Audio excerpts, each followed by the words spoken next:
أكلت أكلت أكلت أكلت يوم أكل الثور الأبيض أكلت يوم أكل الثور الأبيض. السلام عليكم ورحمة الله تعالى وبركاته. الحمد لله والصلاة والسلام على سيدنا رسول الله صلى الله عليه وعلى آله وأصحابه وسلم أجمعين وبعد. احنا طبعا بنتكلم في ملح أعرابية في الآيات القرآنية.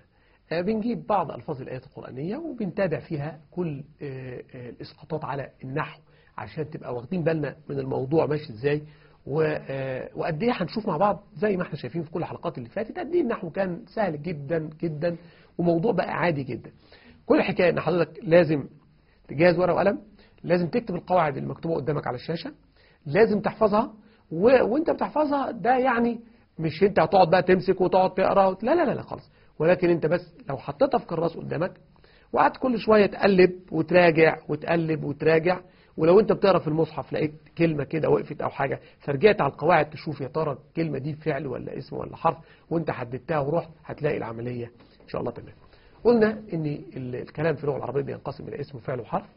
اتكلمنا عن الاسم وانواعه واقسامه باقسامات المتعددة، واتكلمنا عن الفعل. كلامنا بقى في الفعل طبعا كلام متسع لان الفعل زي ما قلنا بياخد ثلث الكلام، يمكن اكثر من الثلث. ليه؟ لأن الفعل ده موضوع كبير أوي. عرفنا الفعل من حيث النوع بتاعه أو التعريف بتاعه، عرفنا أنه بينقسم إلى 3 أقسام: فعل ماضي، فعل مضارع، فعل أمر. اتكلمنا عن الفعل الماضي وقلنا أنه مبني على طول وأحوال بناؤه. اتكلمنا عن الفعل الأمر وأنه مبني دائما وذكرنا أحوال بناؤه. اتكلمنا عن الفعل المضارع وعرفنا أنه أحيانا يكون معرب وأحيانا يكون مبني، وإمتى يكون معرب ولما بيعرب بإيه ولما بيبنى بإيه. بعد كده اتنقلنا نتكلم مع بعض عن الفعل من حيث الصحة والاعتلال، الفعل الصحيح والفعل المعتل. النهاردة هناخد الفعل من زاوية تانية، خدناه من زاوية صحيح ومعتل وعرفنا انه صحيح او معتل، وعرفنا ان لما يبقى صحيح يبقى هو سالم او مهموز او مضاعف، دي اقسامه فاكرينها طبعا حضراتكم. والمعتل عرفنا ان هو بيكون اما انه اجوف او انه ناقص او انه مثال، وعرفنا كل الكلام ده ببساطة. النهاردة هنعرف حاجة جديدة في الفعل: المجرد والمزيد. يعني ايه مجرد ويعني ايه مزيد؟ حروف الفعل عندي قد تكون حروف أصلية وقد تكون حروف زائدة. يعني الحرف بتاع الفعل اللي بيتكون منه الفعل زي مثلا كتب، جاء، ذهب. بتيجي آية في القرآن نقول كده: ذهب الله بنورهم، فذهب ده فعل. كتب الله لأغلبن أنا ورسلي، ده فعل. كتب فعل. فدي كلها اسمها أفعال. فأنا عندي الفعل إما أن يكون فيه حروف زيادة وإما أن يكون فيه حروف أصلية. يبقى أنا عندي الحرف كم نوع؟ نوعين: حرف أصلي وحرف زائد.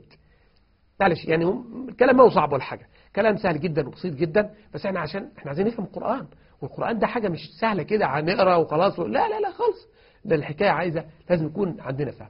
فأنا عندي حرف أصلي، والحرف الأصلي هو الذي لا يسقط من أصول الكلمة مطلقا، يفضل ماشي مع الكلمة زي ما تشكلها، لأن الكلمة دي احنا ممكن نشكلها ونستخرج منها عدة كلمات. لو مثلا قال فاهم ممكن نقول فاهم، ممكن نقول مفهوم، ممكن نقول مثلا فهامة. كل التشكيلات اللي اتغيرت في الفعل ال3 حروف دول ما سابوش، الفاء والهاء والميم. يبقى ال3 حروف دول اسمها حروف ايه؟ حروف أصلية لا تسقط من الكلمة أبدا إلا لعلة صرفية، ده موضوع تاني. وقد تكون الكلمة زائدة بحرف أو زائدة بالتكرار. يبقى أنا عندي الزيادة كده نوعين: إما إن هي تزيد، الحرف يزيد بالتكرار، وإما إن هو يزيد بالإيه؟ بحرف من حروف الزيادة. يزيد بالتكرار إن يضعف الحرف، يعني يشدده، يعني يخلي الحرف مرتين، يتنطق مرتين لكن يتكتب مرة واحدة، زي قط قطع. احنا قلنا ده فعل رباعي وليس ثلاثي، وهكون نسيته. قطع، قاف طاء طاء عين، لأن الطاء هنا إيه؟ مشددة. فهنا تكرار الحرف طاء وطاء اسمه زيادة، يبقى هذا فعل مزيد. لما أقول لك قطع ده فعل إيه؟ تقول لي ده فعل مزيد. مزيد بإيه؟ مزيد بحرف. فين الحرف؟ اللي هو الطاء. طب عرفت إزاي إنه حرف؟ ليه ما كانش مزيد بحرفين؟ ليه؟ لأن أقل عدد للفعل 3 أحرف. الأفعال بتبنى على كام حرف؟ على 3 أحرف في اللغة العربية. فهنا قطع غير قطع. احنا عارف قطع يعني واحد جه حبل مثلا طويل وراح قطعه من النص، خلاص قطعة واحدة ممكن نوصل وصلة واحدة. لكن لما يجي يقول لي قطع يبقى هو قطعه أكتر من قطع قطع قطع قطع، فدي ادت معنى أكتر من المعنى الأولاني. يبقى أنا عندي كده الفعل قد يكون مجرد وقد يكون مزيد.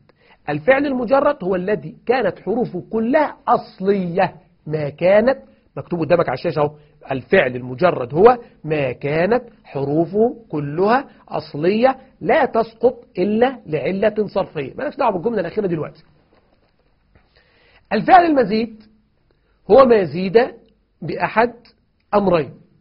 الفعل المزيد ما يزيد بأحد أمرين. قدامك على الشاشة اكتب.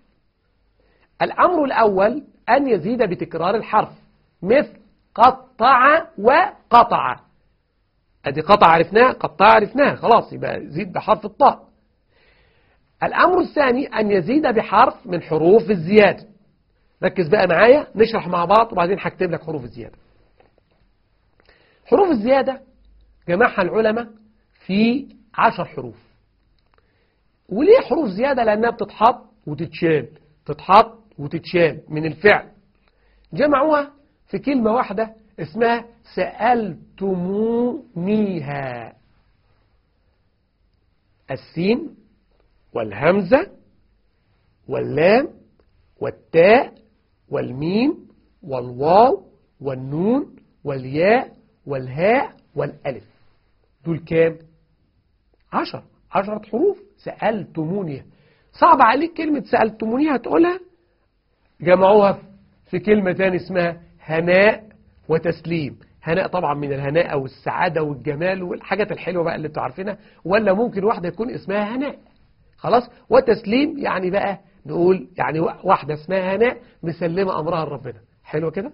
أو واحد يعني عنده يعني هناء بتسلم أمره لله تبارك وتعالى، فعشان كده هو متهني زي سيدنا إبراهيم لما ربنا قال له إيه؟ اذبح ولدك، خلاص استسلم لأمر ربنا، فحصلت عنده إيه؟